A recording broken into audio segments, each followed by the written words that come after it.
Hello बच्चों। जैसा आज आप देख पा रहे होगे कि आज हम पढ़ने वाले हैं identify the roots. Identify the roots का मतलब है मूलों की पहचान।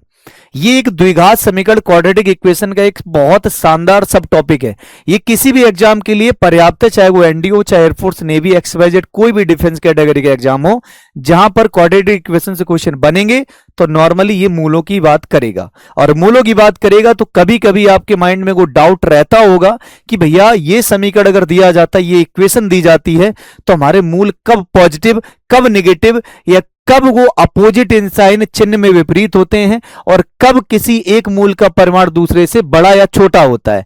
तो आज हम इन्हीं सारे डाउट्स को क्लियर करने वाले हैं आज के इस वीडियो के माध्यम से। तो ये टॉपिक है बेटा आइडेंटिफाई द रूट्स, मूलों की पहचान। इसको कवर करने से पहले मैं आपको बताना चाहूंगा कि ये एक एनकाउंटर मेथड्स या बेसिक कॉन्सेप्ट पर आधारित पूरा टॉपिक है। इसमें 4 केस बनते हैं। तो चलो भाई शुरुआत करते हैं। तो बेटा ये आपका रहा एक एनकाउंटर मेथड, जहां पर एक क्वाड्रेटिक इक्वेशन का समीकरण दिया जाएगा। अगर कोई क्वाड्रेटिक इक्वेशन दिया जाता है तो नॉर्मल सी बात है, उसके 2 मूल निकल के आते हैं, 2 रूट्स निकल के आते हैं। अब बच्चा इसमें 4 केस बनने वाले हैं। इस द्विघात समीकरण के 4 केस बनाएंगे हम। 4 केस में पहला केस, दूसरा केस, तीसरा, चौथा, ये 4 केस हो गए। पहले केस में क्या होता है कि जैसे एक्स स्क्वायर का जो गुणांक है या एक्स का जो गुणांक है बी और ये नियतांक मान सी है, ये तीनों के तीनों पॉजिटिव हो जाएं। पॉजिटिव होने का मतलब है तीनों का मान 0 से बड़ा आ जाता है। तो देखो तीनों का मान 0 से बड़ा यानी धनात्मक होता है। तो जब ये तीनों की वैल्यू 0 से बड़ी होगी, पॉजिटिव होगी, तो उनके मूलों का योगफल जो होगा वो 0 से छोटा यानी कि निगेटिव हो जाएगा, और दोनों का गुणनफल 0 से बड़ा यानी कि पॉजिटिव हो जाएगा। तो ठीक है, एक कैटेगरी ये बन गई आपकी। दूसरा कैटेगरी क्या बनता है कि ए का मान 0 से बड़ा, बी का मान 0 से बड़ा, लेकिन सी का मान 0 से बी का मान 0 से बड़ा, सी का मान 0 से छोटा होगा। तो फिर मूलों का योगफल 0 से बड़ा, प्रोडक्ट 0 से छोटा, मतलब ये केसेस आपके बनेंगे। उसी प्रकार से केस नंबर 3 में ये, केस नंबर 4 में ए है। तो अब देखो इनके नेचर क्या होते हैं। तो बोथ रूट्स आर नेगेटिव, दोनों मूल ऋणात्मक होंगे। कब ऋणात्मक होगा? या तो उनके मूलों का योगफल 0 से छोटा हो यानी ऋणात्मक हो, नेगेटिव हो, और उनका प्रोडक्ट 0 से बड़ा यानी कि पॉजिटिव हो। दूसरी बात, ए की वैल्यू 0 से बड़ी, बी की वैल्यू 0 से बड़ी, सी का मान 0 छोटा होगा। तो आपके पास बनेंगे roots are opposite in sign, but मूल जो है वो चिन्ह में विपरीत होंगे, लेकिन मैग्नीट्यूड ऑफ नेगेटिव रूट्स, चिन्ह में विपरीत होने का मतलब है कि एक मूल जैसे मान लिया 4 है तो दूसरा मूल मान लिया 5 है, या दूसरा मूल मान लिया 3 है। तो एक मूल अलग अलग हो गए दोनों साइन में।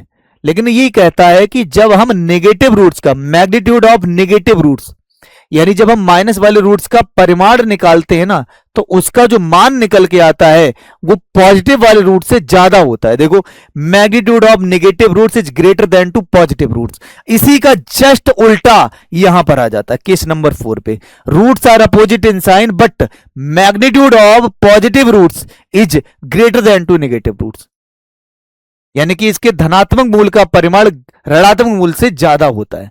तो ये 4 केस हमारे बने हैं।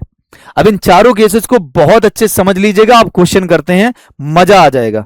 इनको अगर देखना चाहो तो कुछ इस तरीके से देख सकते हो। ये आपके 4 रूट्स की कहानी है, चारों केसेस की कहानी बन रही है, देख लीजिएगा। ठीक है, अब क्वेश्चन करेंगे बेटा।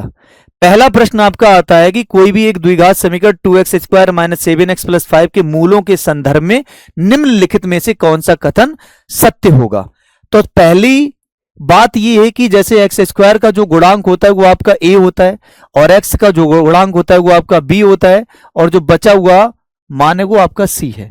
लेकिन यहां से देख पा रहे होगे कि ए की वैल्यू 0 से बड़ी है क्योंकि 2 है, सी का मान भी 0 से बड़ा है, लेकिन बी का मान माइनस का 7 है, यानी इसका मतलब 0 से छोटा है। ऐसा केस कहां बनता था? ऐसा केस कहां बनता था, जरा बताओगे मुझे? ऐसा केस कहां बनता था? आइए जरा चेक करके बताते हैं।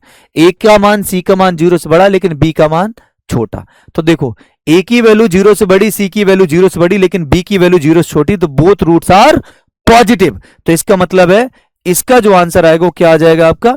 Both roots are positive. Option number 1 correct जवाब हो गया। ठीक है भाई, नेक्स्ट क्वेश्चन पे आ जाते हैं बेटा।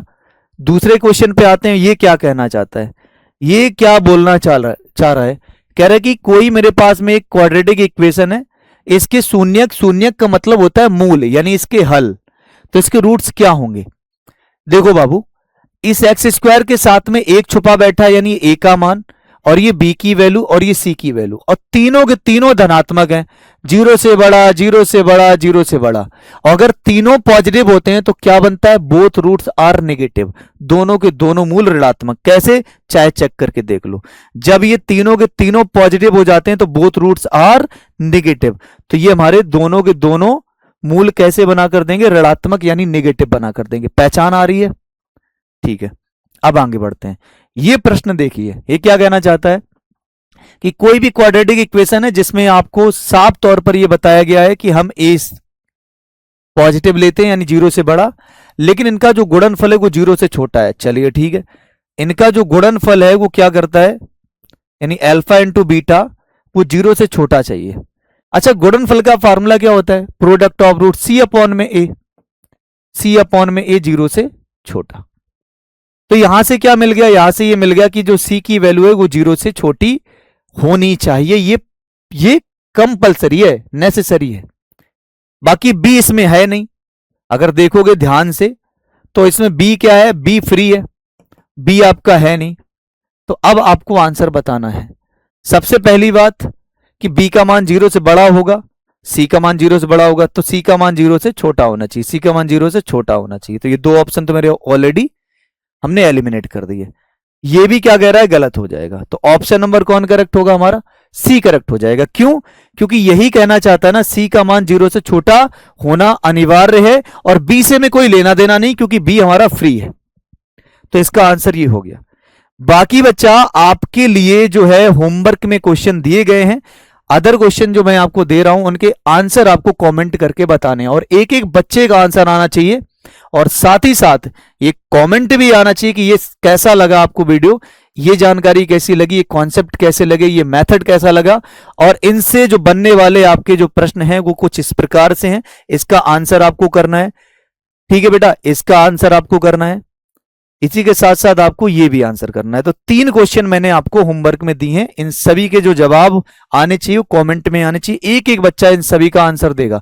एक ये सेकंड क्वेश्चन है और ये आपका थर्ड क्वेश्चन है।